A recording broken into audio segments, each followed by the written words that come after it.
അധ്യായം 5. ഭീതിയുടെ തുരങ്കം.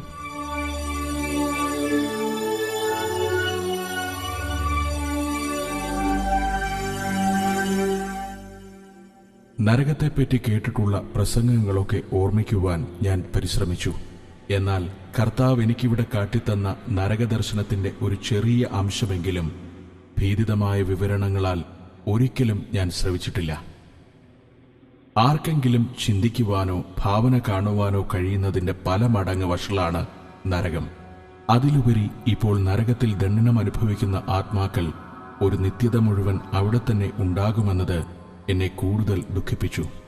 ഒരിക്കൽ നരകത്തിലെത്തിപ്പെട്ടാൽ പിന്നെ പുറത്തേക്ക് വഴിയില്ല. ഈ ഭയാനക നരകത്തിൽ കടക്കാതെ ആളുകളെ എങ്ങനെയും രക്ഷിക്കാൻ എന്നാൽ ആവും വിധം പ്രവർത്തിക്കണമെന്ന് ഞാൻ ഉറച്ചു. നരകം ഭീതിതമായ സ്ഥലമാണെന്ന ഈ വിവരണം യഥാർത്ഥമാണ്.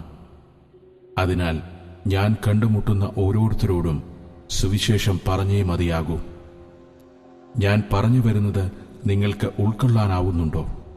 അനുതപിക്കുകയും പാപമേറ്റുപറയുകയും ചെയ്യാത്ത ഓരോ പാപിയും ആത്യന്തികമായി ഈ നരകത്തിലാണ് ഒടുങ്ങിത്തീരുന്നത്. യോഹന്നാന്റെ സുവിശേഷം 3-ാം അധ്യായം 14-ാം വാക്യം വായിക്കൂ. യേശുക്രിസ്തുവിൽ വിശ്വസിക്കുകയും പാപമോചനത്തിനായി അവനോട് അപേക്ഷിക്കുകയും ചെയ്യൂ.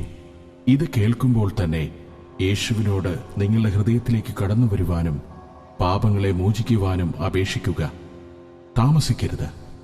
യേശുവും ഞാനും വീണ്ടും നരകവീതിയിലൂടെ മുന്നോട്ട് നടന്നു. കത്തിക്കരിഞ്ഞുണങ്ങി വിണ്ടുകീറിയ തരിശു നിലത്തിലൂടെയായിരുന്നു ഞങ്ങളുടെ വഴി. കണ്ണെത്തും ദൂരത്തോളം നരകഗർത്തങ്ങളുടെ നീണ്ട നിര ഞാൻ ദർശിച്ചു. ഞാൻ ഏറെ ക്ഷീണിതയായിരുന്നു. ആ ദൃശ്യങ്ങളും അവിടെ ഞാൻ കേട്ട ശബ്ദങ്ങളും എന്റെ ഹൃദയത്തെ, എന്റെ അന്തരാത്മാവിനെ ഭേദിക്കും നിലയിലുള്ളതായിരുന്നു. എന്നാൽ ഈ ദുരിതലോകത്തിന്റെ യാതനകൾ അവിടെ അവസാനിക്കുന്നില്ലെന്ന് എനിക്കുറപ്പുണ്ടായിരുന്നു.